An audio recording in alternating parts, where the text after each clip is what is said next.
Good evening and welcome once again to the third of a three-part series that Dr. Doug Moss is doing on language.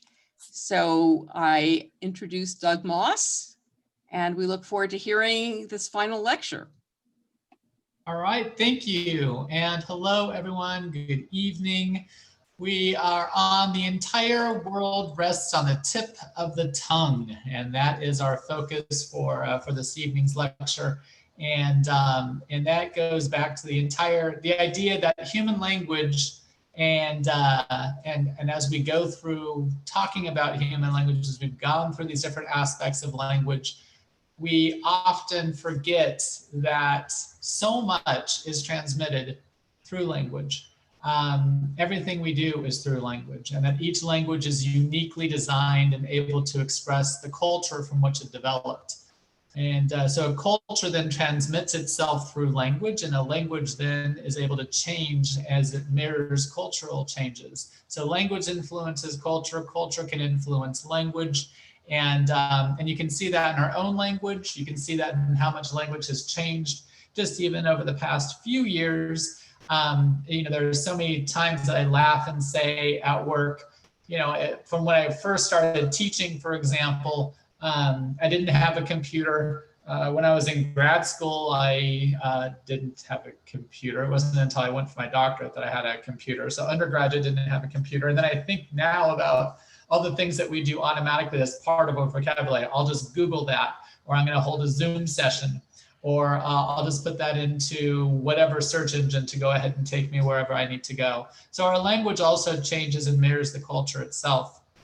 A fluent speaker of a language can transmit a wide range of information about a culture entirely through the spoken language. So it doesn't necessarily have to be written. But again, cultures can change and languages change. Cultures can die out, and unfortunately, languages can die out as well. So a lot of what we'll talk about today is about how we bring forward these Judeo languages into the modern context. And we're going to be starting with the Enlightenment and then coming forward all the way to the present day. But I have some answers for some questions that came up last week. And I was very happy to go ahead and go a little bit deeper. One I was going to talk about, which was actually one of the first Zionist movements actually came out of the Sephardi world. It was very early on. And that goes with Gracia Mendez Nasi, who you're seeing a picture of right now. And we're thinking time frame 1510 to 1569 of the Common Era. She was a Portuguese intellectual, and she was one of the wealthiest Jewish women of the era. She was born in Aragon, Spain, then had to flee Spain after the Spanish crown wanted to seize all of her family's money. She wound up in Portugal. There was a very short period of time that Portugal was not under the same laws of Inquisition that was happening in Spain. She then wound up in Antwerp, in what's now Belgium, and then later in Venice. And what she's known for many things, fascinating woman. But she helped the Conversos to escape from Portugal to Spain to Antwerp on spice ships that her family owned. So her family was in the spice business. She would hide people in the ship. She would hire them on as ship hands if she could. Women and children she'd hide in the ships along with the spices. They would then make the journey to Antwerp. When they got to Antwerp, they would then either be able to stay there in the community in Antwerp, head up towards Amsterdam, which had a growing Sephardi community, or they would begin a trek across Europe into the Ottoman Empire, into what we now think of as the Balkans. So Croatia, Bosnia-Herzegovina, and further south. So it was this entire line that she would create. Thousands were able to escape because of what she was doing. Eventually, she would wind up in Venice, and Venice was important because it was one of the top trade cities in all of Europe back in that time. She would buy properties and land in Cyprus, and she was interested in possibly establishing a Jewish world in Cyprus, but ultimately wound up in Tiberias in the Syrian segment of the Ottoman Empire. And she worked specifically with the Sultan in Tiberias to develop underdeveloped and failing sections of town. And then she'd pay to build them up, attract Jews to live there, and really started to develop this thriving Jewish community. Her focus was to make Tiberias a Jewish center of commerce and art and literature. But she wasn't able to see that really come to fruition. Instead, that really went to her nephew, who's known as João Marques in the Portuguese world, also sometimes known as Juan Micas in the Spanish world. Joseph Nasi is what he's most commonly known throughout the rest of the world. And he continued that same work, both a little bit in Cyprus, but primarily in Palestine and Tiberias, of creating really this little microculture that was developing with full permission of the Sultan at this particular point in time. And Jews would then make the route down from the Balkans into the Ottoman Empire and further on into Ottoman Syria, which is what Tiberias was at that time. And her legacy was almost entirely unheard of for almost 500 years. All the glory went to her nephew. Yeah. So even in museums, there was information about this Joseph Nasi or João Marques, and sometimes they would reference an aunt, and it was like, what? And then, but ultimately, she is now getting her own story is being told, and it's become somewhat of a small movement within a movement within some of the younger population because of her story, her courageousness, and her overall world vision as a woman in the 1500s in Europe on the run. So it's a very fascinating story. So again, there was a question about Gracia Mendez Nasi, so I wanted to go ahead and bring that in and tie that in so we could see, because we're going to talk about Zionism tonight. And this was really the first open discussion thought process of Zionism as far as finding a place where all the Jews could go to, so they wouldn't have to worry about what was happening in the Spanish Empire, for example, or what was happening in other parts of the world. We would see the Zionist movement pick up later, but Gracia Mendez Nasi can be known as the first Zionist. And what I think is especially cool about that is she was a woman at a time when very few women were really given any opportunities to, this was a particularly difficult time to be a woman in European history. And again, the wealth and the influence that she was able to go ahead and do, and again, for the good of the Jewish people. She did many wonderful things. Anything you can find on her, check it out. I think you'd be very interested in what you would read. So, Doug? Yeah. Is that supposed to be her nephew that's with her? So when I found the picture, it did not indicate who the child was. And when I looked up one of the references, it did not indicate that that was the nephew. However, there isn't any other little boy that's referenced during this particular time. And age-wise, it would make sense. Did she have a husband? She did have a husband. He was a famous trader and of the spice trade. And that's about all that's mentioned of him. He's not nearly as important in history as she is. So, Thank you. Other than his wealth. But her wealth was not just from him. Her wealth came from her family. The two were a wealthy family, wealthy tradespeople. But the one thing that is known about him is he was wealthy, and that he evaded multiple ways for the Spanish crown to take his wealth. And he practiced his faith in private. However, it was very well known that he practiced. So that's pretty much what's mentioned of her husband in history. So that was Gracia Mendez Nasi. So again, I wanted to make sure I tied that through because there was a question about that. And then the other question had come up regarding crypto Jews, specifically as it relates to Mexico. And this was really fascinating because when I lived in Puebla in 99, 2000, 2001, sometime sometime around that time period. And I was doing work on social justice and anthropology down in central Mexico. And on a trip that I had taken up to Taxco, I had heard on the bus, I was talking with this family, and they talked about the Jews and how the Jews founded Monterrey, which is a very wealthy city in Mexico in a very odd location. And I say odd because it doesn't seem like there should really be a city there. It is a very dry section of Mexico. It's if you were to go south from South Texas by about 2.5 hours, you'd get to Monterrey. But they were telling me a story about how the Jews would come over, and but no one knew that they were Jews, but they were Jews. And how they had settled in Nuevo León, which is the state, and Monterrey is the capital of that state.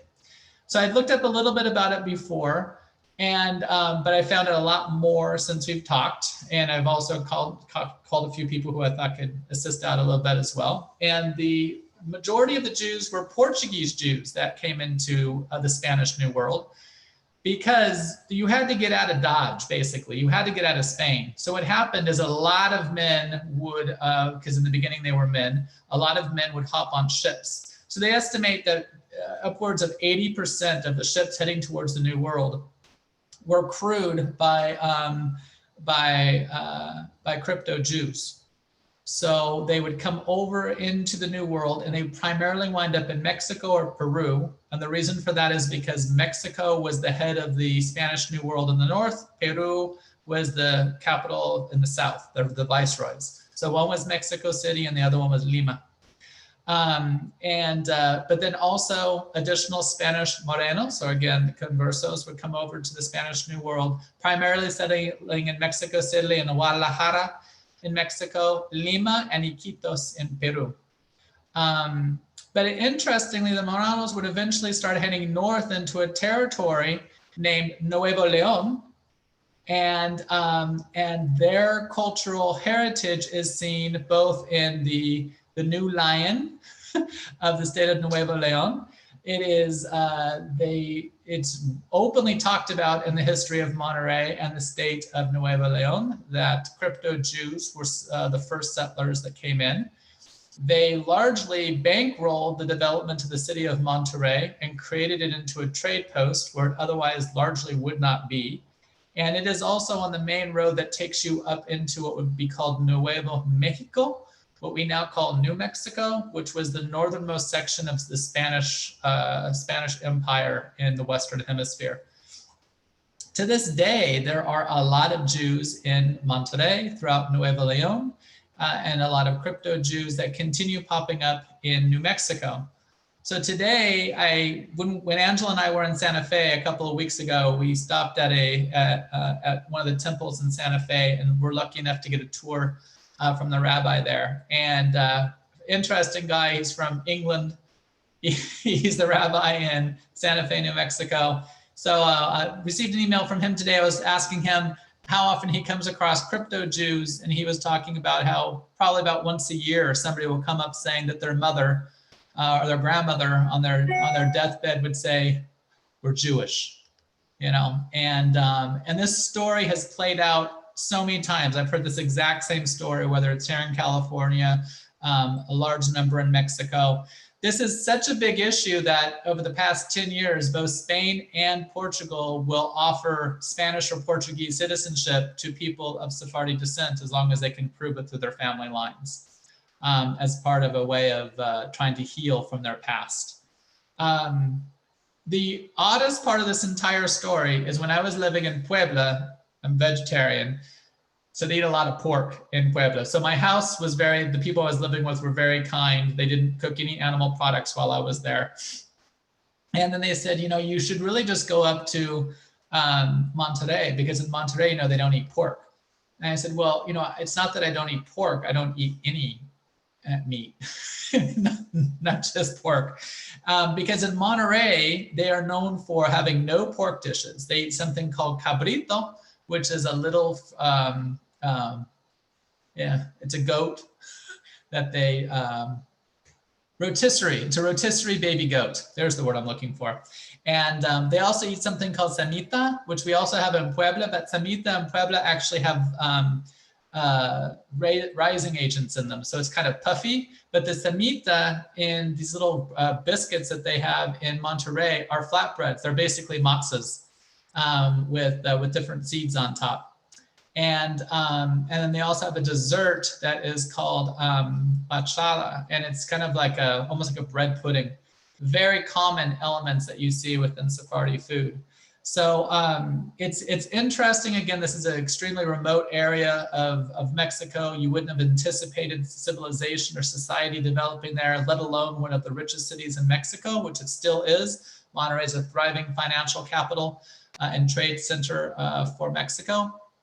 And but that is the story of the crypto Jews coming into Mexico. Later, Ashkenazim would also come into Mexico, especially we'll see later during this time right before the beginning of World War II. Mexico accepted a lot of Jews. When the United States was saying no, Mexico often said yes. So that brought in another community. The Ashkenazim came in then. They didn't really come in much before about the early parts of the 20th century. So I hope that answers the questions gives the base information for the crypto Jews in Mexico. Any questions on that one? Yes. How do you define crypto Jew? So the crypto Jews is synonymous with the conversos and also with the marranos. That's all the same terminology, but you'll often see people with crypto Jews, the people who specifically continued practicing the Jewish faith even after being forced to convert. Conversos just means you were forced to convert and you converted. It didn't necessarily mean that you continued practicing, though many did.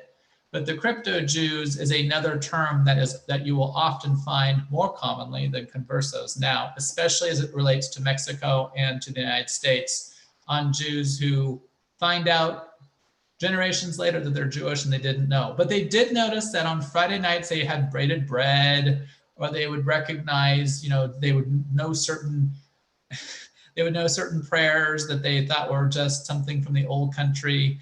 But many of them generations later would not know specifically that they were Jewish. But in this earlier time period, these were people who had been forced to convert to Catholicism, were held in skepticism by the Catholic Church, practiced on their own in small communities, underground, etc. And but at least early on, there was still a significant amount of cultural as well as language transmission coming on. We'll see later in time that tends to fade. So when you come across, if you go onto YouTube, you can actually see the Crypto Jews of New Mexico. It's about 2 hours on YouTube, but there's these interviews with these different families that find out they thought they were Catholic forever, and they find out because somebody passes, just before someone passes away, that they're Jewish. And they start talking about some of the signs that they had of, oh yeah, I kind of should have known, They even talk about the funny ways that their great grandmother would say words in Spanish, and that was largely because they were Ladino words. So it's a fascinating study all on its own. So I want to thank you for asking the questions. I have a question. Yeah. When you were in Santa Fe, did you come across a Dr. Stan Hardees? Stan Hardees, H-O-R-D-E-S? No. He did a lot of work. He may have even written a book on crypto Jews. Oh, how cool. Years back. And I knew him when I lived in Texas. Okay. At that point, we disagreed a little bit. I was disinclined to accept his point of view. Now I'm more inclined because I've read stuff on Jewish genetics, and apparently genetic tests have borne out a lot of the stories, not all of them, but clearly some of them. There's also a snarky article that appeared 20 or so, maybe more years ago in the Atlantic about him. Oh, okay. I don't recall having discussed it with him. Anyway, I wrote him a letter a few months ago and haven't heard back, so I have no idea if he's even alive. He was about 10 years older than I am. I'm 75.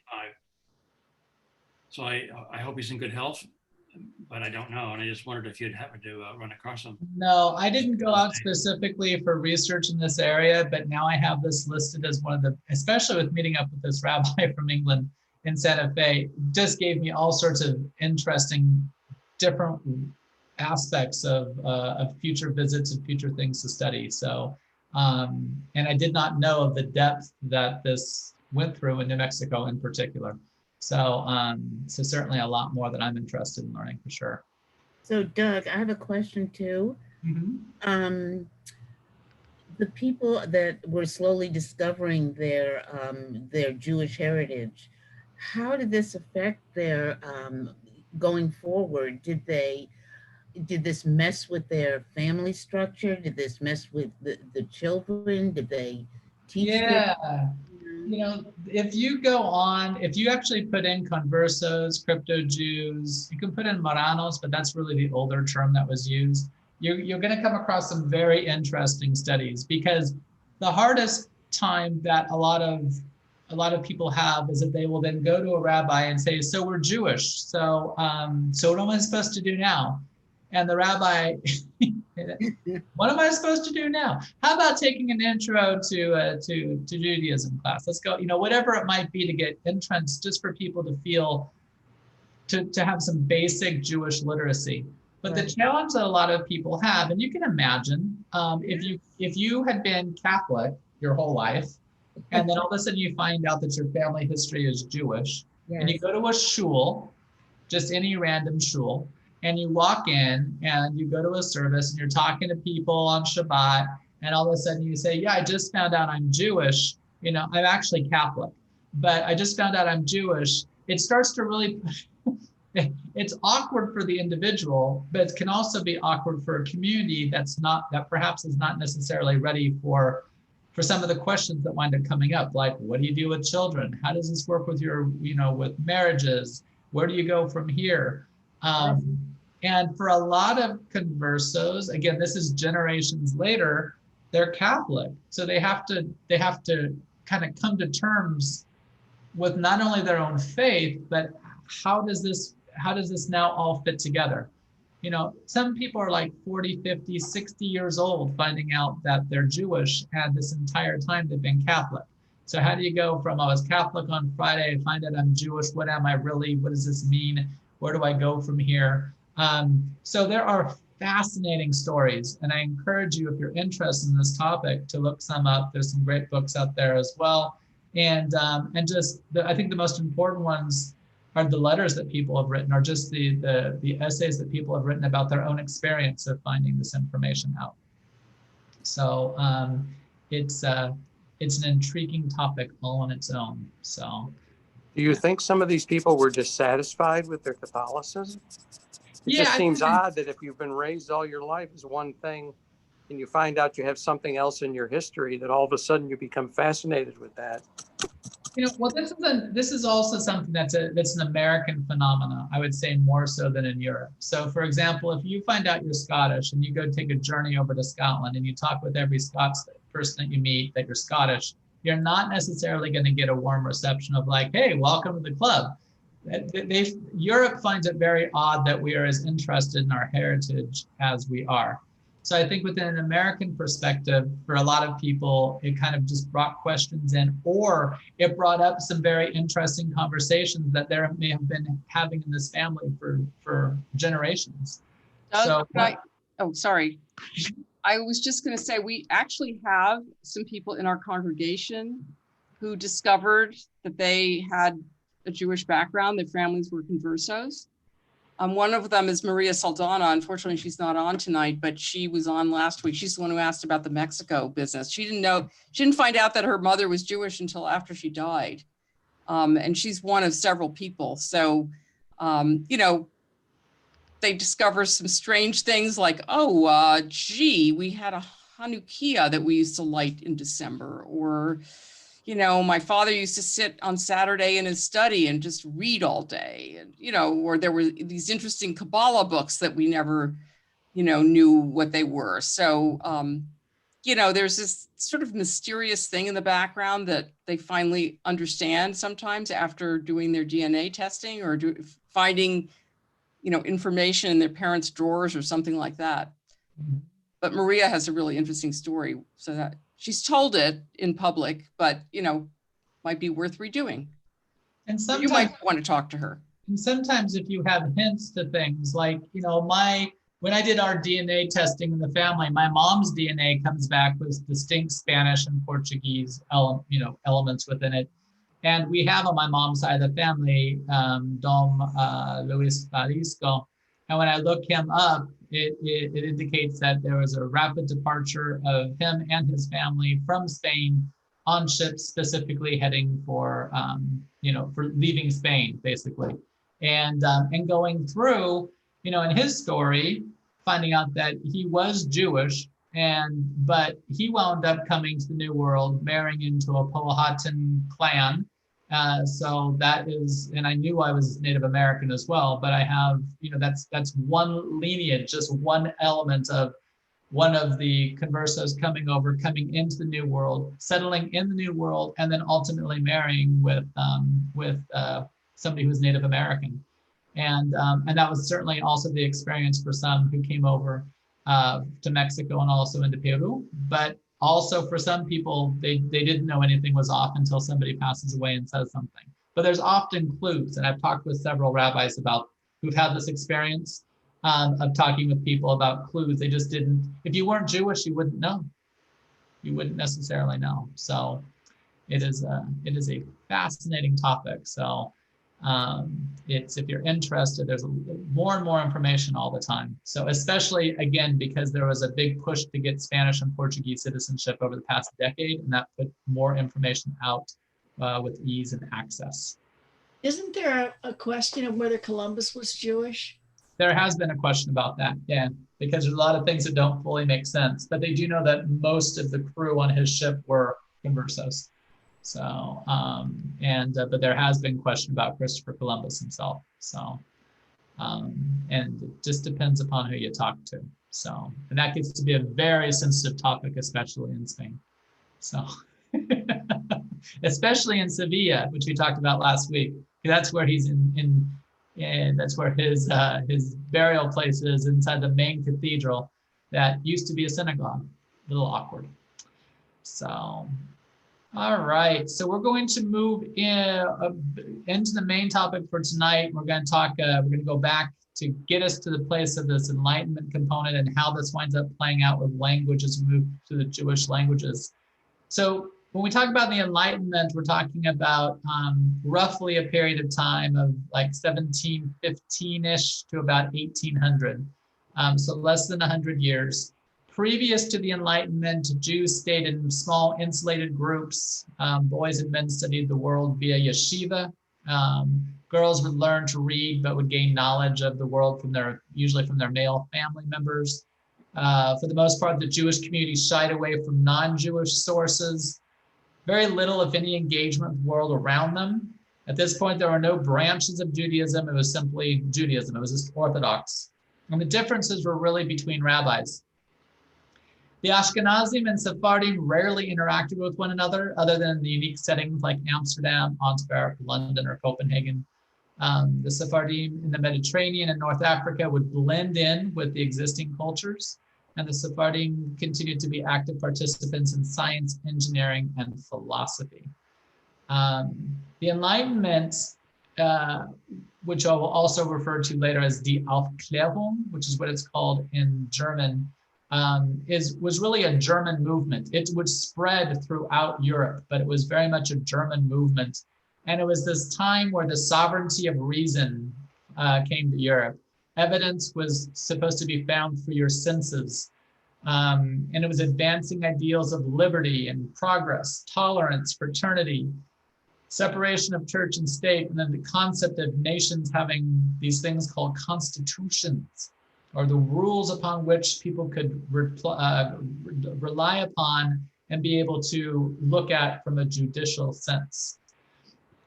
This movement for the Aufklärung, or the Age of Enlightenment, was somewhat due to Christian changes. So if you think about 1715, you're coming to the end of what was called the 30 Years' War. And there was truly 30 years of war across Europe, in specific with what would be the German Empire. And it was basically over who controlled what? The Catholic Church, the Protestant Church, and all the different groups that would split off from the Protestant Church. And one duchy would go to war against another duchy, and it created such a massive disruption in society. And there was a great avoidance of science, there was a great avoidance of technology. And the 30 Years' War really put Europe back, especially from some of the gains that were being made from the Renaissance. So it's interesting that during the Enlightenment, you will have vast changes in Christianity that wind up impacting Judaism and many other religions. So we always think of Thomas Jefferson from the American Enlightenment standpoint. And Thomas Jefferson and the Jeffersonian Bible, for example, dropped passages dealing with miracles, the visitation of angels. He didn't discuss the resurrection, for example, at all in the Jeffersonian Bible. It was all about determining the essence, returning to simple scripture, and allowing, as he put it, man, being both men and women, but man to determine on their own what was appropriate on their journey. These are concepts that were never accepted previously and therefore had never been even openly talked about within Christianity.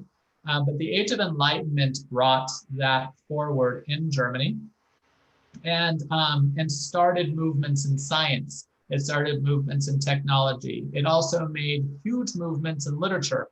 So for me, again, I mentioned I have my undergraduate degrees in Germanic languages and linguistics. I have an entire semester class in just the Enlightenment, just literature of the Enlightenment, because Germans were passionate about this. And these concepts would be discussed in salons and in coffee shops and in other places all throughout Germany and eventually France, and this spread across Europe and eventually across the world. But it had a huge impact upon the German Jewish community because this concept of the Aufklärung or the Enlightenment was called Haskalah in Hebrew, which means wisdom, basically. And it was revolutionary within the Jewish world because Napoleon had come in and said, Jews, you are citizens, you have to be active and you have to be part of everybody, you can't be apart. And the Jews were like, yeah, but we're different, so we're gonna stay apart. Napoleon's like, no, you're not. You have to get out, you have to intermingle. And the Jews were like, no, we're good, just leave us alone. And but during this period of time, all of the German world was embracing these concepts of the Enlightenment. And within the Jewish world, these two complementary aims would develop. And one was to preserve Jews as a separate, unique collective that needed to have culture and moral renewal in order to survive and thrive. And then on the other side was this optimal integration of the Jews into surrounding societies, including the study and adoption of local speech, values, culture, appearance.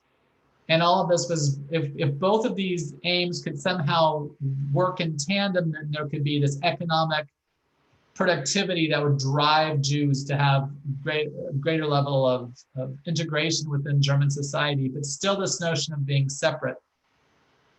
But just as within in the Enlightenment, there were certain people, certain activist groups that would promote concepts of the Enlightenment through conversations, discourse, again, pamphlets, whatever. The Haskalah had something similar with the Maskilim. These were people who promoted rationalism, liberalism, freedom of thought, and inquiry. And the rabbis of the day wanted nothing to do with this. This was German, it was funky, it was secular, we're not going that direction. But very quickly, German Jews started doing something that you're going to see later is a good and a bad thing. You can go back in time. Would it be different? I'm not sure. But what would ultimately happen is you would have German Jews who started feeling German first and Jewish second. They weren't Jews who lived in Germany. They were German who were Jews. And this was somewhat pushed forward by Moses Mendelssohn, who was a Prussian Jew. And Prussia was a part of Germany that would eventually become the dominant part of Germany. That's where Bismarck would come from and where the German Empire would have its initial start. He stated that German was necessary to secure entrance into German cultural circles. If you want to get out of the ghettos, you need to be able to speak great German, but not just great German. You also have to look like a German. So you can't wear those clothes anymore. You have to look like everybody else. And you have to act like everybody else. You can't act different from Germans. You have to follow German patterns of not just language, but body language, interaction. Moses Mendelssohn translated the Torah into German, which was a big deal because previously it was only Hebrew. Hebrew was the language, again, the liturgical language. The study was of Hebrew and of Aramaic, specifically as it related to Torah. You were talking about Hebrew components. So if you were in yeshiva, if you were discussing Torah, you were not doing that in German. You weren't even doing that in Yiddish. You were doing that in Hebrew. And Moses Mendelssohn was also interested in the fact that he felt that Hebrew needed to develop into a literary language, not a liturgical language, but a literary language. So he started doing pamphlets and other people started translating books into Hebrew. So they would take German books and they'd say, here's the German book and here's the Hebrew book. And now you can learn both. You're perfecting your German and you're learning Hebrew, not just from the Torah, but this is like a set of poems, a set of Enlightenment poems, now in Hebrew that's being translated from German. And he was extremely negative towards Yiddish. So Moses Mendelssohn felt that Yiddish was just a bunch of jargon that was forced on the Jews because of where they lived, and that was no way forward. So there was a great negative push on Yiddish. You're going to see why this is important later as well. It's still a topic of conversation in Brooklyn, believe it or not, that Moses Mendelssohn didn't like Yiddish. And there's, because of this explosion of literature, suddenly you have literature and poems and science and concepts from all over the world in German and in Hebrew. And this really started in Berlin or in Berlin. It was the capital of this movement. And it was also becoming one of the most important cities in the German, what would soon be the German Empire. It wasn't the German Empire yet. And this movement would ultimately move to a very important question, which is the Jewish struggle for emancipation. Because the foundation of enlightenment is you need to do you. You need to learn, you need to read, you need to sit down and read poems with friends, drink some wine, have a good time, figure out what's right in life and move forward and do it because that's what's best. And the rabbis at the time are going, no, that's not how we do things. No, we don't do that. But that is what was happening. And this continued to grow specifically within the German Jewish community, and certainly spreading into the Netherlands, up into Denmark. You had this happening in France.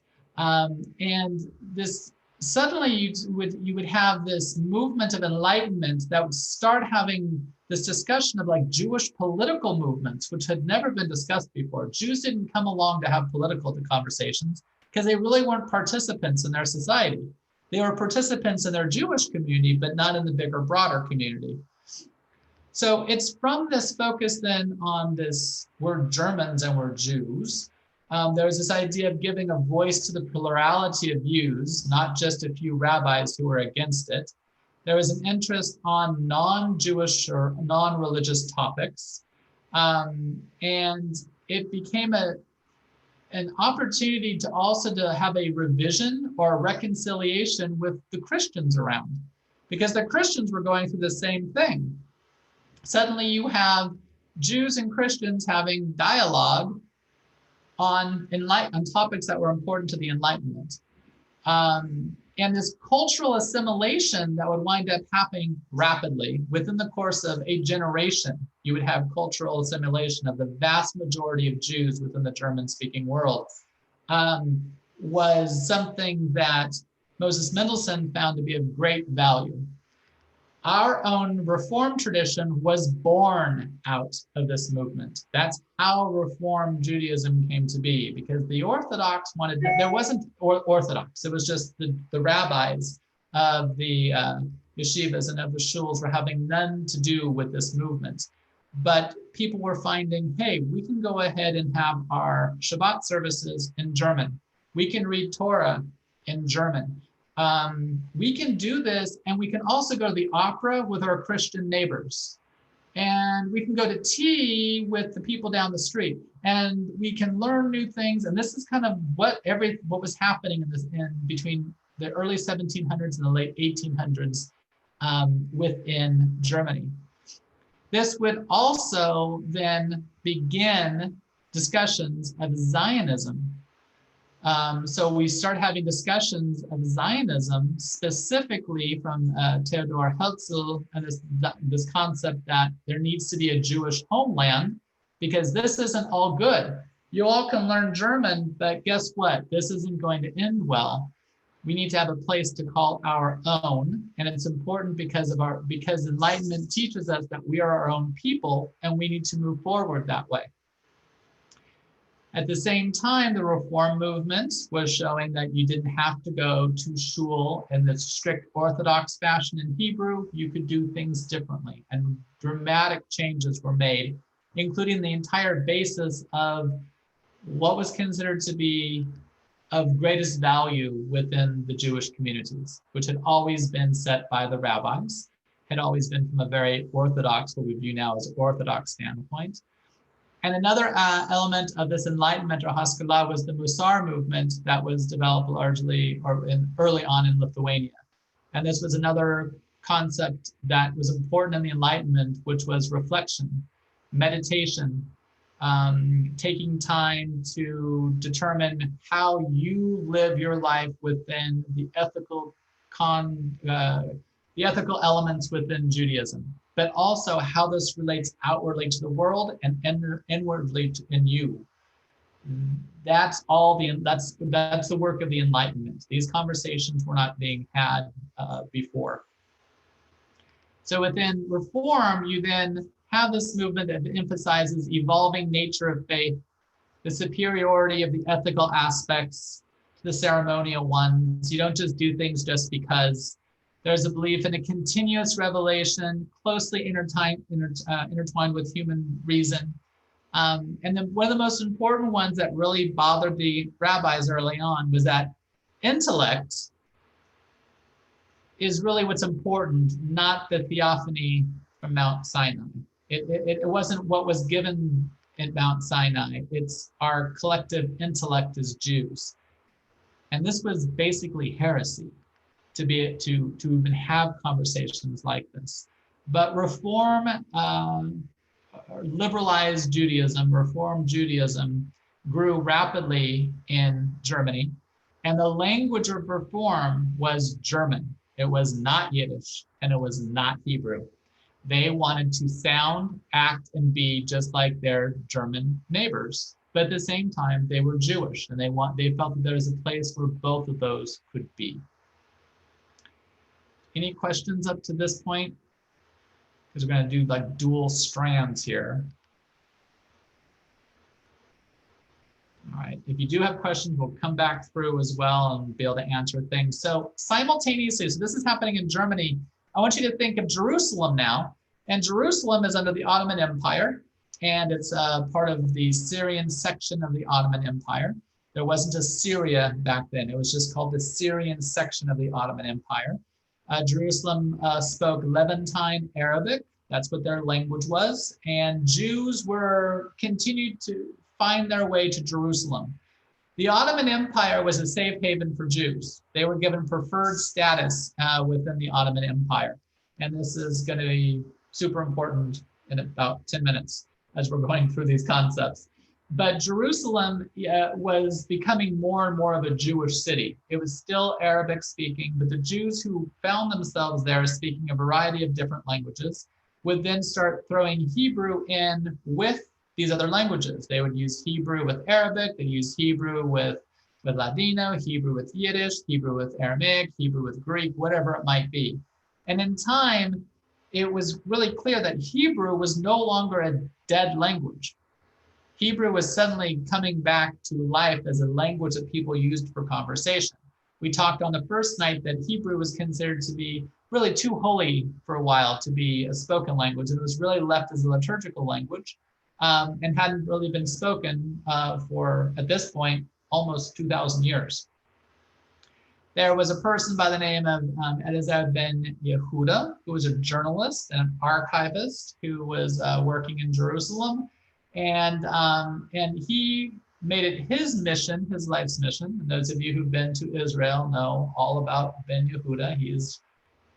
When you're in Jerusalem and in Tel Aviv, there's statues of Ben Yehuda, there's streets for Ben Yehuda, there's the market of Ben Yehuda. And, but he's considered to be the person who brought Hebrew back to life, the one who developed modern Hebrew. And it started with just a language experiment of people utilizing Hebrew and these other languages and mixing them together. He would start taking those roots, those old roots that you would have, which we'll get to soon, from biblical Hebrew, tie in other elements. But his work, which we'll see again here in a few minutes, was really based upon getting the word out that Hebrew was not just a liturgical language. People could speak Hebrew, and people were indeed speaking Hebrew. So pre-World War I, as I'm coming forward in time, I'm talking basically from the 1800 all the way up to the time before the First World War, was almost a second golden age for Jews in Europe, the Middle East, and North Africa. The German Empire formed in the 1800s, and they made everyone a German. So they didn't say you're a German Jew, you're just all German. You're all German. And you could be German and Jewish, and that was perfectly fine. Austro-Hungary, which was the largest nation in Europe at that time, was a protective state for Jews. So they had 3 royalty in a row who found Jews to be delightful. That's literally what Maria Theresia said. Die sind ja gemütliche Menschen. That's what she said in German. They're people filled with heart. They're just such gracious people. There was a special place for Jews within the Austro-Hungarian Empire, and it was a massive empire of different places all put together under the dual crowns of Vienna and Budapest. So Budapest, Vienna, Krakow, Sarajevo, Bucharest, these were all cities within the Austro-Hungary, and were Jewish centers. At the same time, the Ottoman Empire continued. It was a huge nation, and it had Jews as having a favored status. And that's why you have Salonika, Istanbul, Izmir, Jerusalem, and Cairo as being places where you find a lot of Jews in this pre-World War I space. And there were French protectorates in Tunisia, Algeria, and Morocco. And early on, only early on, these were also safe havens for Jews. We'd find that that would change significantly over a fairly short period of time. So again, the Ottoman Empire, the reason for their special status is because of a very odd system that the Ottoman Empire had that allowed for peaceful coexistence. And each group, Arab Shia Muslim, Arab Sunni Muslim, Armenian Orthodox, the Greek Orthodox, Maronite Christians, Assyrian Christians, Kurds, Jews, each one of them was given a place in society. And their place was equal to each other, and they were called a millet, and their religious head for each community administered the personal status, laws, performed civil functions for each of these groups. And it allowed for peaceful coexistence for centuries. It was a system that worked very well. Unfortunately, we'll see how things fell apart very quickly as well. But you had this flourishing, both Europe and the Middle East and North Africa. You had these communities that were building and growing, and Jews feeling like they were part and an integral element of society around them. They were German Jews, they were Ottoman Jews, they were Egyptian Jews, and there were great contributions made to literature, made to science by Jews in all of these areas. But things happened as this golden age came to an abrupt end because this hodgepodge of different places called Austro-Hungary was causing issues because they had Muslim states within Austro-Hungary, which was very, very Catholic. And some of them wanted to separate. And there was a separatist movement in Bosnia and Herzegovina. And there was a assassination that was the bullet that sparked World War I. And there was a system of treaties designed so that the German Empire, Austro-Hungary, and the Ottoman Empire would go to war with England, France, and ultimately the United States would come into play with this. So very quickly, World War I would decimate everything that the Jews had built over the time of Enlightenment all the way up until the war. The Ottoman Empire was destroyed at the end of World War I and broken into 25 pieces. And each of those pieces was handed over to either a country to rule on their own, like Turkey, or they were given to colonialists. And the colonialists in this case were France and England. Austro-Hungary was dissolved and broken into 16 pieces. Each of those pieces then were left to deal basically with their own affairs. They were not to create treaties or establish themselves in a bigger, broader way with what had been Austro-Hungary. The German Empire was reduced in size by half, with land going to Poland, France, and Czech lands. Now, that doesn't mean feel bad for the Ottomans, the Austro-Hungarians, or the German Empire. It's just what happened in history. This breaking apart would have a very negative effect upon Jews. Because ultimately the UK and France were the victors, and they expanded their colonial grasp in the Middle East. And we had something that developed called the League of Nations that was supposed to arbitrate issues around the world. But it wasn't very effective, and they didn't do a very good job because colonialism had been running rampant. England had a massive colonial system across the world, and they had their eyes set on the Middle East for a variety of reasons.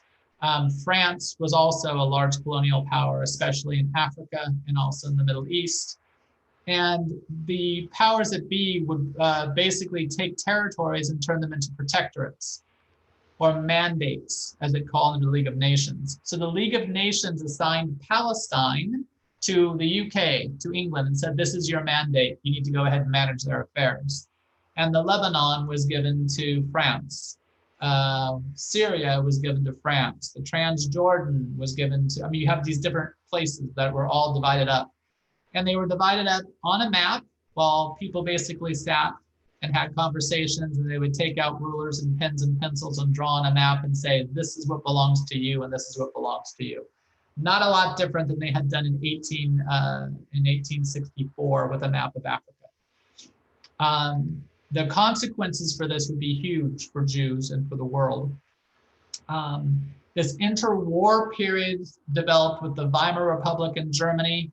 The German society had largely been destroyed. Germans who were Jews had fought in World War I as anybody else would. So if you're in, for example, I don't have a picture on here, but I did. There was a picture of a cemetery, of a World War I cemetery in France, in the Alsace area, and you see half, you'll see the headstones with the Star of David, half you see with the cross. You have a lot of, there are, in German history books, you'll see signs from World War I telling the mothers, both Jewish and even says Jewish and Christian mothers, your sons did not die in vain. You have these, it wasn't like something separate. These were brought together for of ways of trying to show that they had lost a large percentage of their population. There were a lot of Jews and Germans who did this, who went through the war, who faced the consequences of the war. But this interwar period was really bad in Germany. You had significantly increased anti-Semitism. You had harsh conditions for Jews, especially in former German areas, because remember, the Jews were German. They spoke German. Now where they lived was suddenly part of Poland, and the Poles wanted nothing to do with Germans and didn't want anything to do with the German Jew. So anti-Semitism grew quickly. There was rapid growth in socialism and the Communist Party, especially amongst Ashkenazi Jews. and also rapid growth in capitalism and independent determination with the Sephardi and the Mizrahi Jews, which will eventually shape Israeli history. And more Jews at this point were trying to pour into Jerusalem under the British mandate. It was no longer part of the Ottoman Empire. And the British allowed it to such a number that the Levantine Arabic-speaking Palestinians felt that the British were not representing Palestine the way that they should or protecting it in the mandate because too many Jews were there. The balance had been thrown off. So previously, there really wasn't an issue with the Levantine Arabic-speaking Palestinians and the Jews that were there because there were more Arabs than there were Jews. But during the British mandate, the number of Jews continued to steadily increase. And there started to be, because this Malay system that was under the Ottoman Empire didn't exist with the British. And the British weren't really good peacekeepers, which we would later find out in Egypt. They didn't do a good job of that in India either, which is part of the division and what wound up happening in India. And the British mandate in Palestine, though the British said they never wanted it to begin with, the League of Nations just handed it to them like a hot potato, would become a very big issue for the UK and would become a big issue for the world in the creation of the State of Israel. So this colonialism we had talked about before, the focus was on each of these colonies. If you were French, you needed to be French. If you were British, you needed to be British. And if you're Italian, you needed to be Italian. So Libya, for example, was an Italian colony. It was an Italian conquest. The League of Nations had given it to the Italians. So all throughout Libya, you were expected to speak Italian. You're expected to have Italian customs. You were supposed to fully be Italian, not Libyan. Not if you spoke Arabic, you were supposed to do that so nobody would hear you. You needed to speak Italian. The French also were very strong with their language. The British, interesting, weren't as strong necessarily with English being enforced as the language, but if you wanted to interact with the government at play within British protectorates, then you really needed to have some English. And this colonialism would then butt heads with Zionism. Because remember, you have Central Europe, the Zionist movement never ended. And now they're saying, okay, we have to do something different. And when Theodor Herzl wrote the Judenstaat, which is the Jewish state, he said, we need to get out of here. We can never find peace in Europe. We have to leave. And so he proposed Argentina and also Palestine for the establishment of the Jewish state. And later, Chamberlain from England would propose to create a Jewish state in the British East African colonies, in specific in Uganda. They felt that would be a great place for the Jews to be. And Chamberlain even said he would give them the equivalent of 5,000 square miles of land in Uganda, and the Jews could all just move there. But Ahad Ham, who was a political secular Zionist, felt that looking at places like Argentina or some place like Uganda did not really serve the Zionist purpose, and that really the focus needed to be on Palestine. So the Zionist movement continued to grow, and their focus started to shift. Theirs wasn't on Yiddish at all, because Yiddish was a diasporic language. The general Zionist view that everything in diaspora was terrible. Everybody was out to get you. Nobody wanted you to be there. They felt that diaspora produces influences on Jews that made it difficult to really fully grow as an individual Jew. And you certainly could never have a Jewish nation with diaspora the way it was. Therefore, Hebrew was considered to be the language. And the Zionists worked very hard at pushing Hebrew as both a political and a cultural language to develop political and cultural bonds. And it was also some of the earliest writings in socialist and communist circles in Central Europe. And that would be a problem, because remember, we're talking about the interwar period between World War I and World War II. You have this little period of time between those two, And you've got Jews who are saying, you know what, we're Jews and Jews should be Jews and we shouldn't be German. And I think we're also going to dabble in socialist and communist circles. The German government in the beginning was okay with this within the Weimar Republic, but this would change very quickly under a certain individual who will be coming up soon in this discussion. Zionism was also rejected, and that's important that there were groups that rejected Zionism, namely the liberal branches of Judaism. Early on, the Reform movement was not keen on Zionism, and the reason why is because they were German Jews. And their whole focus was, you know, we can create a peaceful world. We can do this. This is workable. We can totally do this. Secular Jews who were Jewish, but really were just Jewish because, you know, my mom's Jewish, I'm Jewish. They rejected Zionism because they felt that they were German or that they were Dutch or that they were Danish. And the Hasidic communities were absolutely opposed to Zionism. And the reason that they opposed Zionism is because that would require the governments who would be ruling the Jewish state to have a role that only one could have, and that would be the Messiah. And since it wasn't the Messianic age, then there shouldn't be a Jewish state. And this continues to be a trend within the Hasidic world that we'll see. So within these branches, the liberal branches of Judaism within Reform, we're talking about German speakers, secular Jews, German speakers, Hasidic communities, Yiddish and other languages, but primarily Yiddish. As Nazism would rise in Germany, Zionism was trying to subvert political action, and the German government viewed this as Jews wanting to create a Jewish state on the fatherland soil. So I translated something from German into English, which was it was a early party demonstration or early party meetup in Munich, where it says Jews in the fatherland have managed to learn almost perfect German, act like Germans, behave like Germans, live next to Germans, all while managing to undermine the German system so they can take over and create their own Jewish state funded by your German contributions of gold, silver, and Reichsmark. So you can see how the exact words from Zionist pamphlets were turned around against the German Jews. And this would be some of the earliest movements within Nazism of dealing with what they felt was a subversive group within the German state, which were the Jews who wanted to create their own Jewish state and could also very easily then become the scapegoats for the miseries that the Weimar Republic was experiencing, namely 10,000% inflation and food shortages and everything else.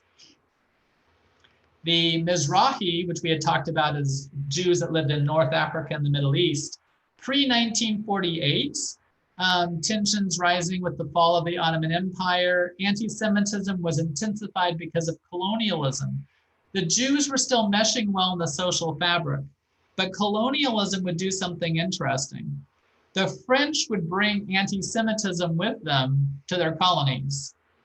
So the French would bring anti-Semitism to Morocco, and when there was an issue of the Moroccans against the colonial power, France, the French would say, oh, this isn't a French issue, it's because the Jews over there, they did this in France too. They're undermining you. They're a part of your culture that they're going to continue to undermine you. So it was able to be a smokescreen. It was able to be toss out the Jews as the issue here while the colonial powers continue to do. And this was repeated. It wasn't just France. Italy would do this. You would have it across the colonial fabric of North Africa. But they still meshed well within society, within the social fabric of society. And then we'd have, we're going right past World War II. World War II happens. The language situation in post-World War II Jewish Europe was mayhem, right? Who's going to be going where? How are we going to wind up? What's going to happen? Da, da, da, da, da.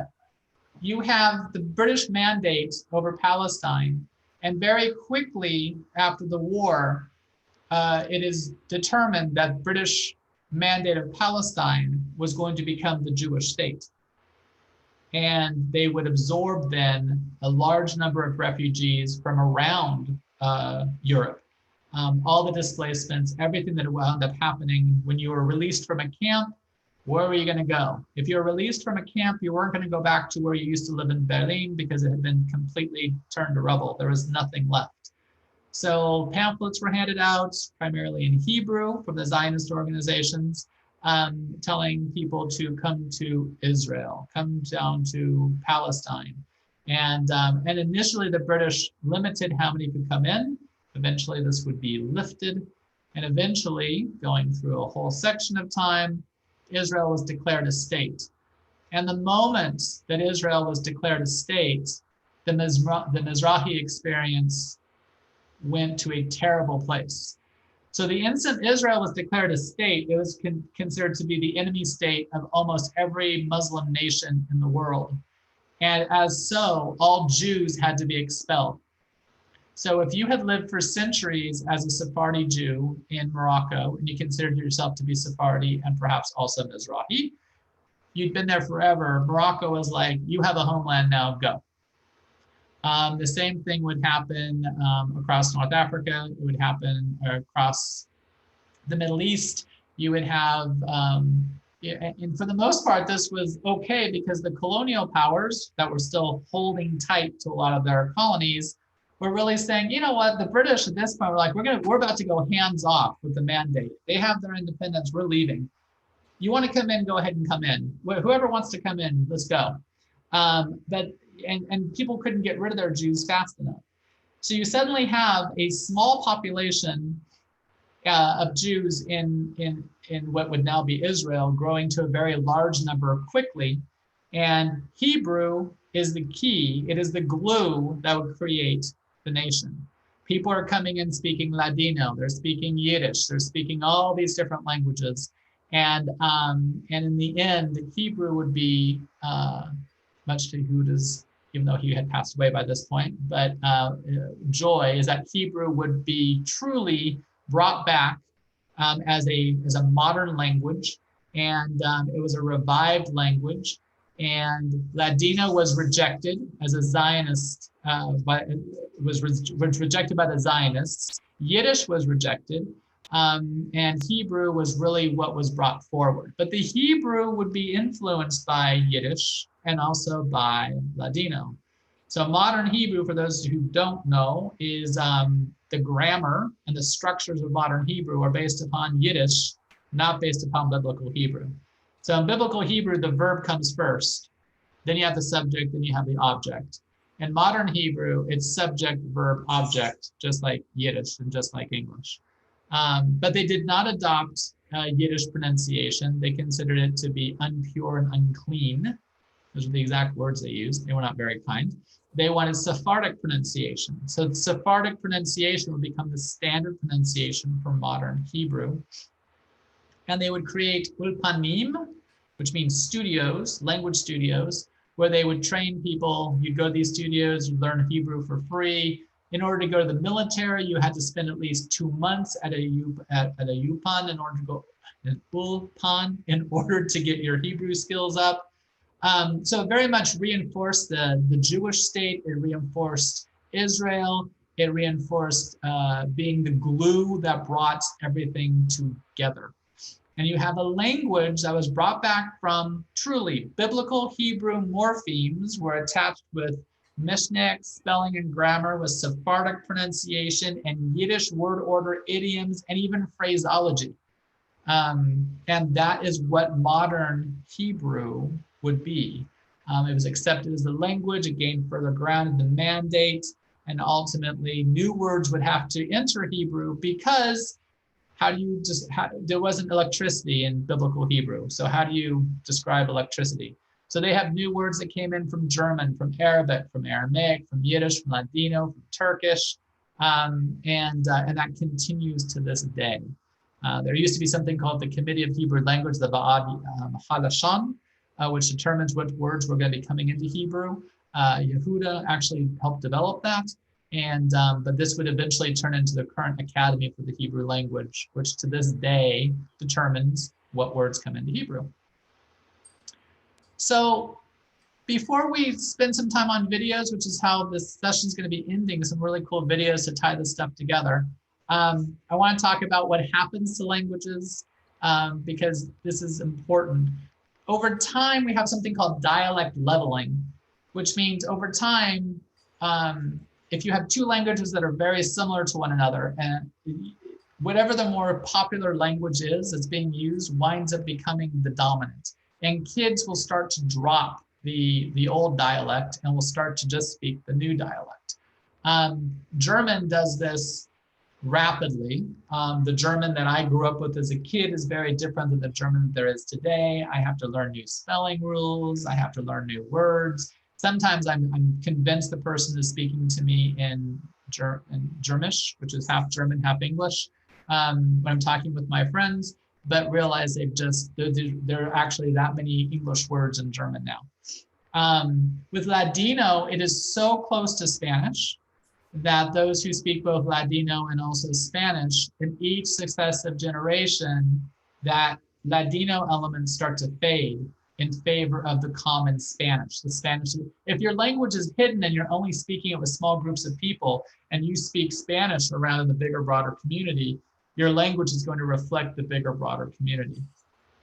And a lot of people, a lot of younger people, for example, in Turkey, wouldn't want to speak Ladino because they speak Turkish, and it's hip and trendy and fun to speak Turkish, so why would I speak Ladino?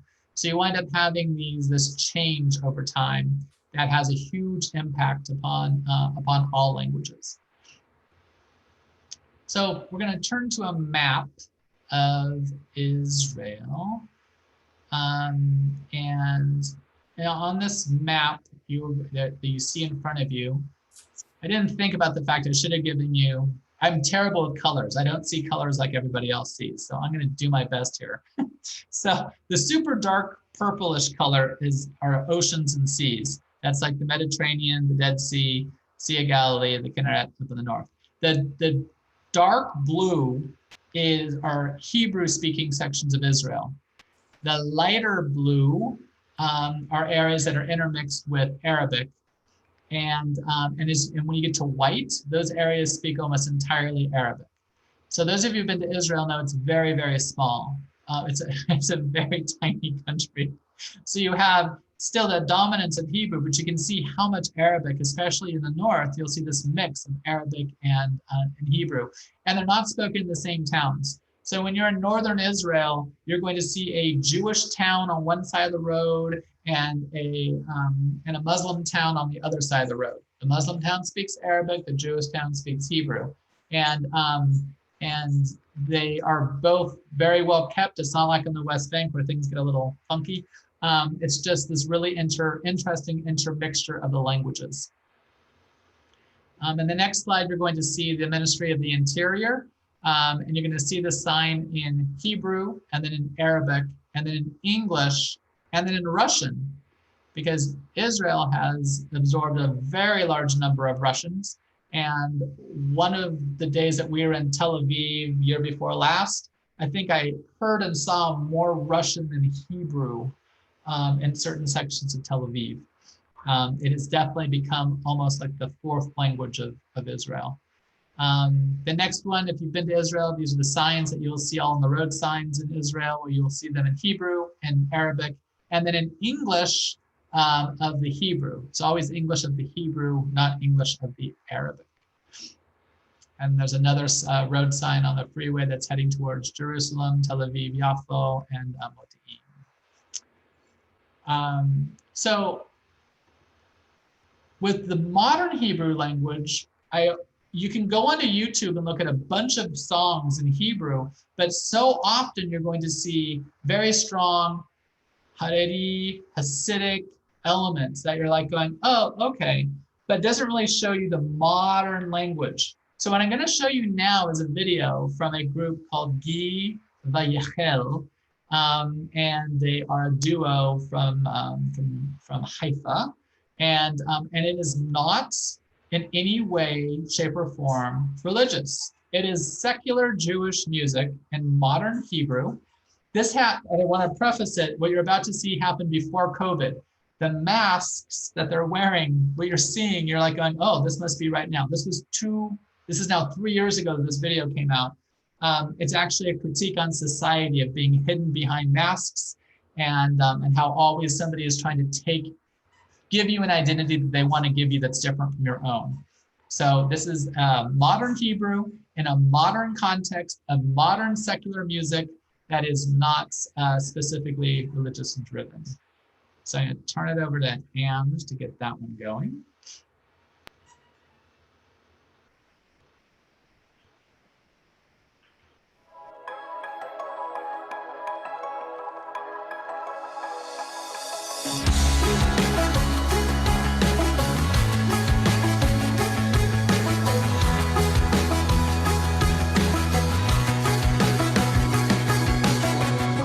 לא שומעת, לא רואה, ככה כבר שנה, כלום לא השתנה.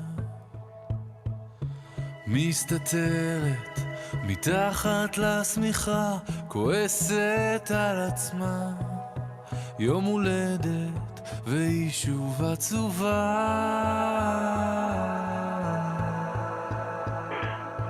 אז אולי עכשיו אם תפסיקי לחשוב, יתבהרו השמיים מעלייך. אני מבטיח לך שהשמש תזרח גם עלייך,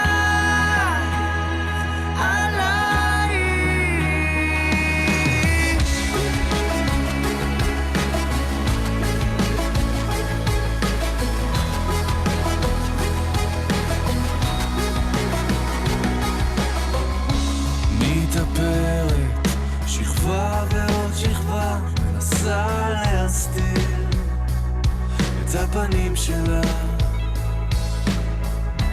היא צוחקת, שותה עם כולם, בחוץ המסיבה, יום הולדת בפנים היא עבודה.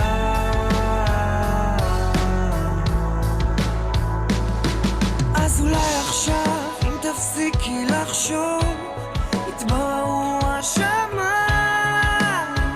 מעלייך.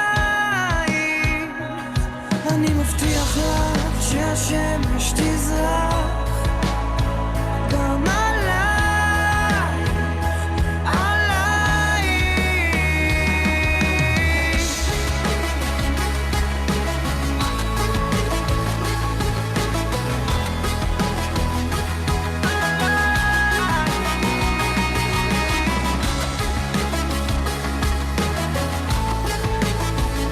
ותזכרי שזה בסדר להיות אמיתית כשרובנו כבר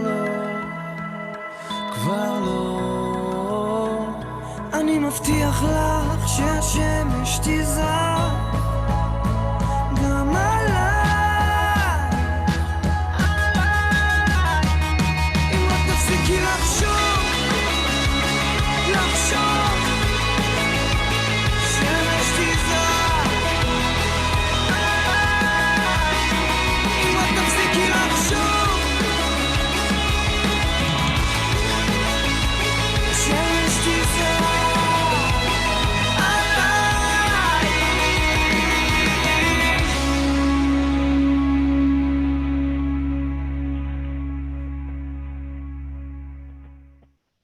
Thank you. Good grammar and spelling are important. Yes, they are. All right, so that was modern Hebrew in a modern context that was not religious, that was not from, again, you can look on YouTube and see all sorts of videos on in Hebrew, but they're funny. You should just go onto YouTube and look at modern Israeli music. You'll get a kick out of some of it. I want to show Ladino in a modern context, which is the next video. And Ange, we're going to just do that first. Yeah, that's that one, the Ladino modern. So you can see Ladino in a modern music context as well, of people who are bringing the music and the culture back to life. We'll go to that one.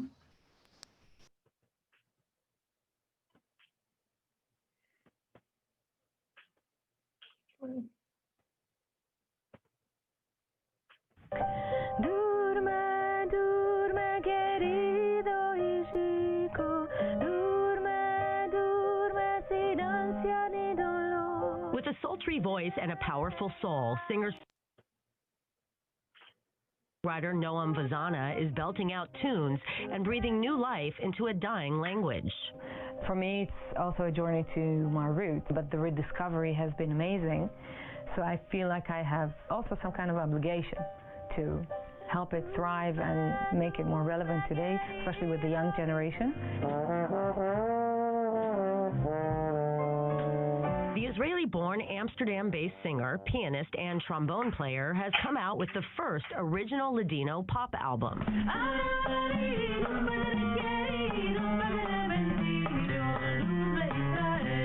And reclaiming her birthright as the Sephardic Jewish language was culturally passed down from woman to woman over centuries.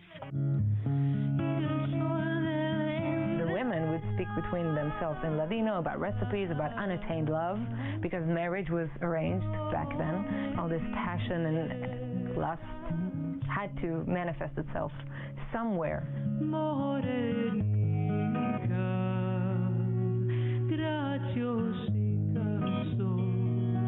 Noam's creative inspiration for her new album of original songs in Judeo-Spanish came from what she calls a destined moment while visiting her grandmother's hometown of Fez, Morocco, after a performance at a local jazz festival. I was walking down the streets in the Medina, the old city, and I heard people singing on the street. They sang a song that my grandmother sang to me as a child. So it was a flashback moment, and I had to reflect back and think, you know, what are these memories? What do they represent for me? And it took a year before I realized that I wanted to make an album.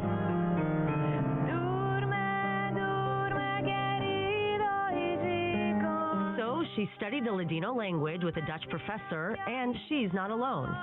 This is one of our productions, music from Morocco.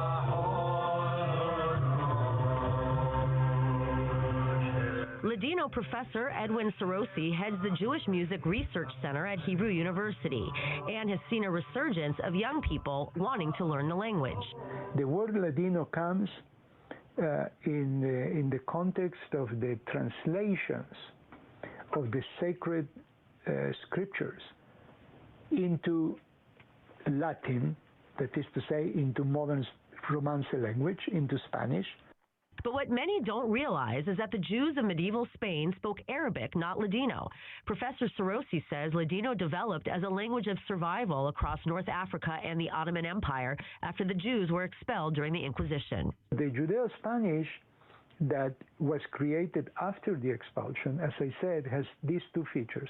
One is a mix of several dialects of Romance languages, and the second one is the adoption of a lot of words from the language of the area in which they settle.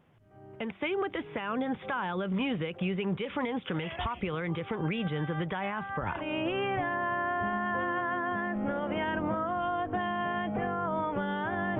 But unlike other artists of today sticking to traditional songs written hundreds of years ago, Noam is striking a chord with young audiences. When people talk about inspiration, I don't think it's inspiration. I think it's just the connection, you know, when it flows through you and you kind of hurry up to catch the song before it goes away. Emily Francis, I-24 News.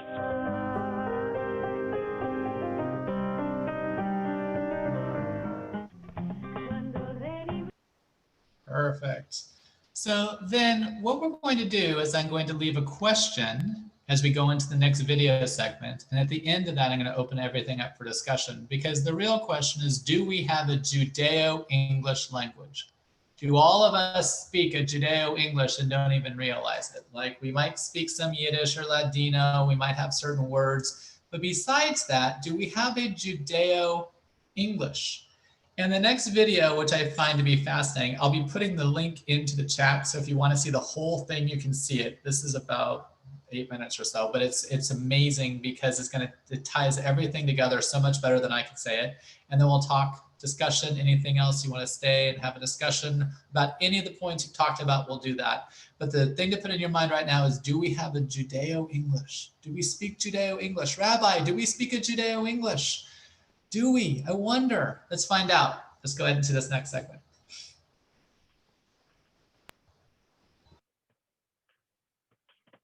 Widespread shifts to non-Jewish languages throughout the world and to revived spoken Hebrew in Israel are now resulting in the obsolescence of contemporary Jewish languages and putting an end to 2,600 years of Jewish language creation. Similarly, Leon Wieseltier wrote, "The American Jewish community is the first great community in the history of our people that believes that it can receive, develop, and perpetuate the Jewish tradition, not in a Jewish language."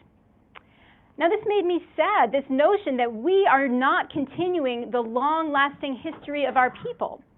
And it also just didn't seem quite right to me, because I went to Columbia University, where there are a lot of Orthodox students, and I was observing the students around me speaking what didn't quite sound like English. Here's an example. This was from a roommate of mine, a modern Orthodox woman. She said, "We do all that shtick to be misameach, the chatan and kala." Now, is this an English sentence? People who don't know the Yiddish words, the Hebrew words, and even this, what's called a periphrastic construction, to be misameach somebody, wouldn't understand this sentence. So I say it's not just English, it's Jewish English. Here's another one. I heard this from a Chabad young man in Northern California. "Whenever you're shaykh, then you can be an aid. Whenever you're not, you're not." So why does Rashi say? That's because dina de malchusa dina. It's because they're, even if not dina de malchusa dina, Rashi says later, because al din hu nitzavu b'nei nayach. The Gayim are shaykh to dinim, they're not shaykh to gittin. That's why it's good.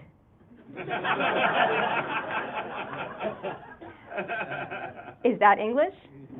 Again, it's Jewish English. Not only do we have Yiddish words, Hebrew words, Aramaic phrases, but we also have the chanting intonation, and we have the release of word final T and the devoicing of final D, the gut instead of good.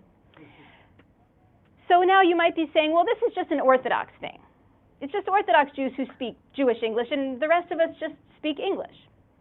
Well, here's something that I saw written by a Reform rabbi. She wrote, "L'shem chinuch, I am leading a mock Seder tomorrow for our basic Judaism class. I'm wondering if anyone out there has already created an essence of Haggadah that is more explanatory than halachic. Thanks in advance for anything you might send my way. I'll teach it all b'shem omro, omra." So again, filled with Hebrew words, even though it's an English sentence. And my daughter brought home this newsletter from her conservative Jewish day school in Los Angeles. Kita Aleph finished the letter Chet this week. We enjoyed singing Hanukkah songs with Mora Debbie and reciting the brachot when lighting the candles. 1C loved Parashat HaShavua. They are always so curious to know what will happen next in the Torah.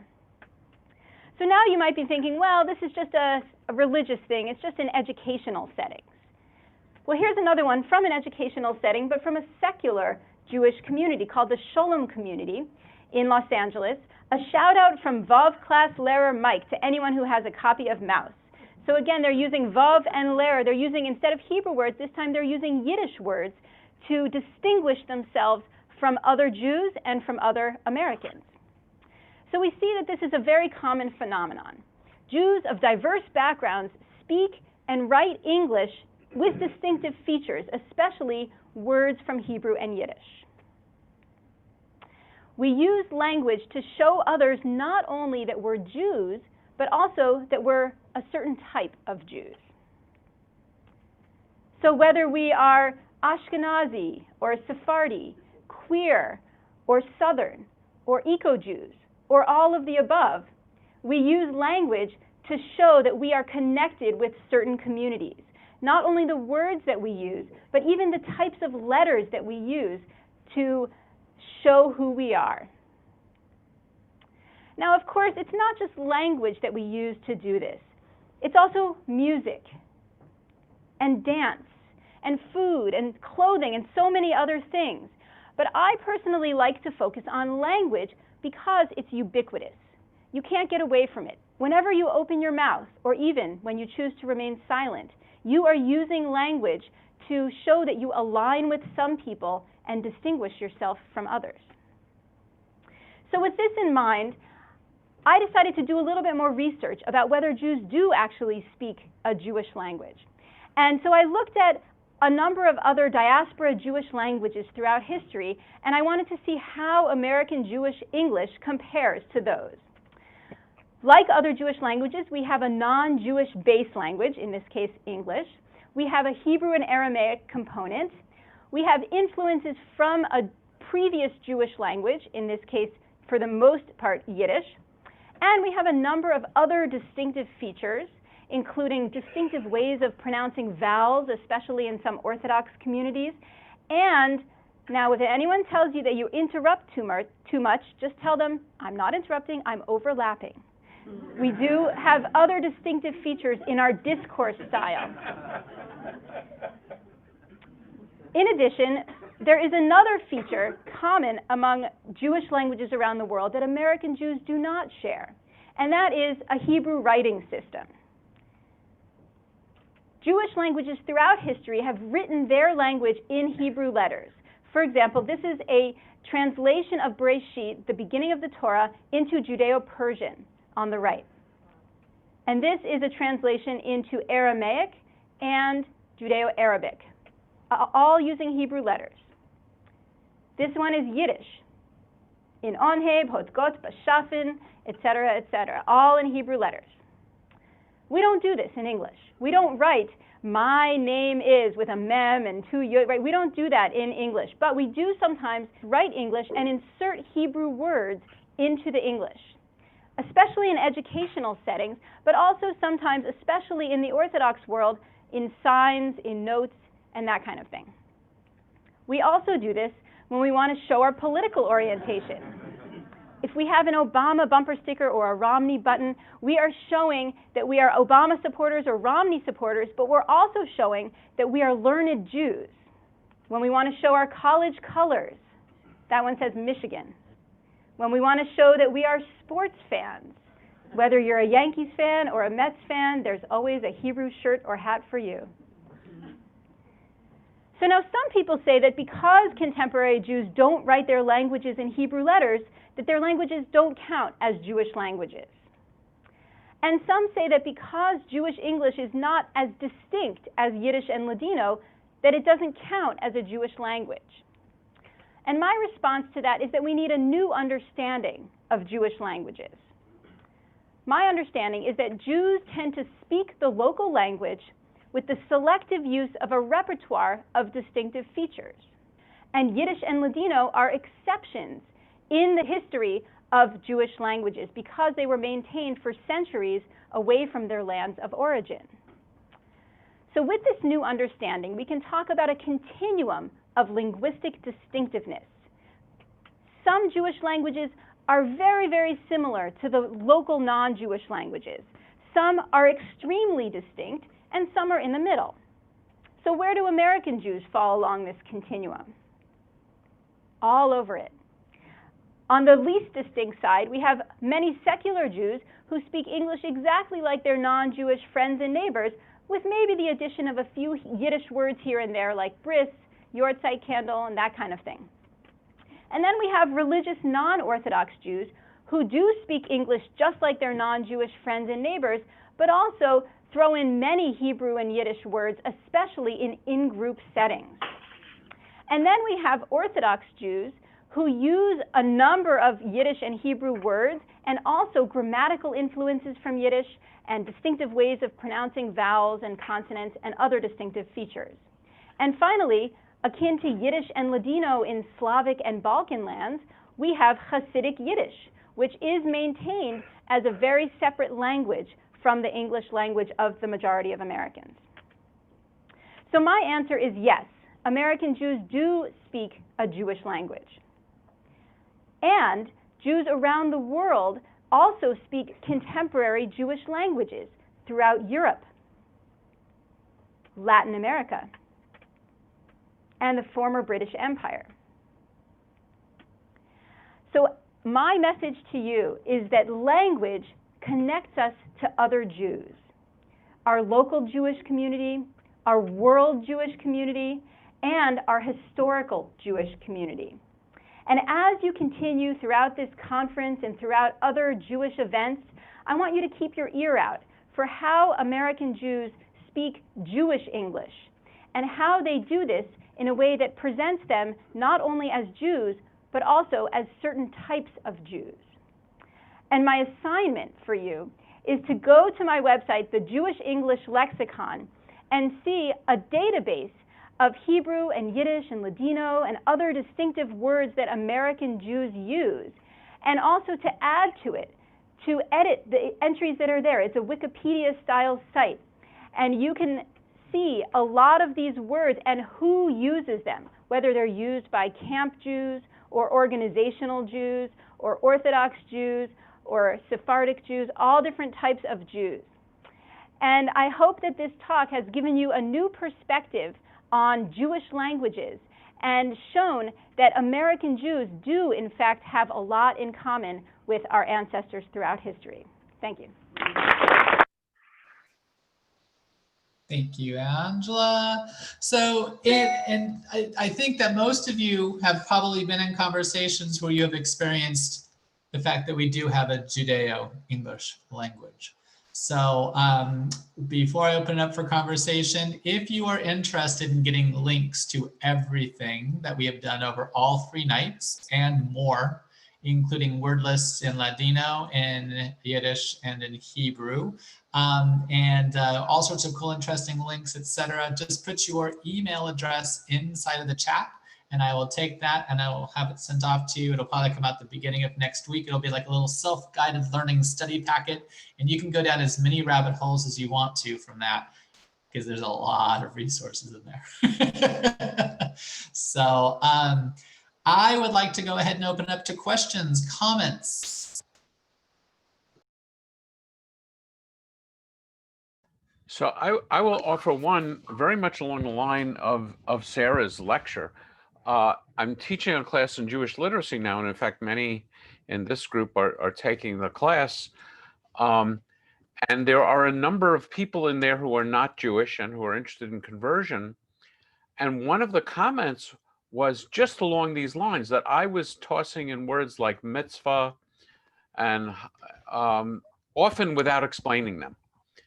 And one of the members of the class, I used this book, said, I can't understand the table of contents of the book. And I said, what do you mean? So we looked at it. What's the first entry in the table of contents? Various berachot, okay, which means various blessings. And I realized that while I try to be sensitive to this issue, that almost everything, or that there's a huge base of almost assumed knowledge that I adopt in Jewish settings, and I find it difficult to eliminate Jewish English from my speech. And it's very helpful when people point it out to me, like, what is it you just said? And I've gone to the point of having, instead of a weekly class, now I have a second weekly class just for the non-Jews for various topics. And I want to alert Rabbi Singer to a session that we just had this evening, where somebody raised the question because of the language of the Sandra Kaplan Beit Din about our statement on one statement in Becoming Jewish as adopting an attachment, I can't remember the exact language, to the land of Israel. And we inside the Jewish world understand the difference between the land of Israel and the government of Israel, Medinat Yisrael. But if I was talking about an attachment to the land of the United States or the land of America, it would really be a political attachment. It wouldn't be basically to the land. So there was a lot of confusion. And that's something I bet no one on the Sandra Kaplan Beit Din board or community has ever even thought of. That for us, there's such a distinction between the people Israel, the land of Israel, and the government of Israel, that it would never occur to me that people would confuse them. I'm sorry to be so long-winded in it. But no, that's a great point. That's a fantastic point, because again, that's That's cultural awareness and also use of language that's within subcultures, within subcultures, within subcultures, which is also something. I mean, I do studies with with an Orthodox guy in New York. It's hilarious. He likes to hear things from more of a Reform perspective. We have the best conversations ever, but he will go off on a chain of conversations. I'm like, what in the world are you saying? And he'll slow down. Part of it's his New York accent. He throws in a lot of Yiddish, but there's also things that are very specific to the Orthodox community that I might not fully grasp. I can get it from context, but I need to have more. And that's still, we're still speaking Judeo-English, but again, that's a segment of society within a segment of society. And then sometimes even when we're speaking English, and this is important too, I didn't mention it in 3 days. You know, the world in California is really different than New York. And this guy that I'm talking about really is like hardcore New Yorker. He grew up. New York is the old country. You know, yeah, exactly. So when I talk about things here in California, it's that in itself, even without a language perspective, is difficult and different. You know, let alone putting in, and again, just Jewish custom and culture here in California is different from Jewish custom and culture in New York. So that's fascinating. I was going to say, if you think New Yorkers have an accent, you're my sugar in the cup. Well done. Rabbi Locker is also a comedian. Yeah. Other questions, comments, anybody? I think everyone was clearly fascinated because I just sent you all the emails that people, requested your resources for. Excellent. Well, there'll be lots of ideas. If you have questions that come up, Yes. please feel free to email me. My email I'm going to be putting into the chat right now, but it's really easy. It's dougmoss@me.com. So it makes it super easy, but feel free to email me. If some of you are friends with me on social media, you're welcome to go ahead and send me off questions, anything on social media. If you need additional resources, I love providing additional resources. So just let me know what you're interested in. And if I can't find it, I've got friends who can, including a very dear friend of mine who works at the main library in St. Paul, Minnesota, and she can truly find me anything. If I cannot find it, I send her a text. She's like going, time frame, 30 minutes or less, you got it, and she'll send it to me. So whatever if you've got something, just let me know. I'm happy to research it. So Doug, I'd like to thank you again. Lori has a question. Oh, Lori does? Mm-hmm. Could you please repeat your email address? Sure, I put it in the chat. Oops, sorry, I didn't. I gave it to Rabbi who already has it. Sorry, I didn't click the everyone button. It's Doug, D-O-U-G, Moss, M-O-S-S, like the stuff that grows on trees, @me.com. Me, M-E? M-E, yep, me. Okay. And it's also in the chat now for y'all, so. Thank you. Thank you so much once again for all your wisdom and knowledge and the fun clips that you showed us. And I'm sure you'll be getting emails from people asking you for more information and questions. And so maybe at some point you'll give us some more lectures about something else you're an expert on, which I'm sure there are other things. So I really enjoyed it. thank you. Thank you so much. And thank you all.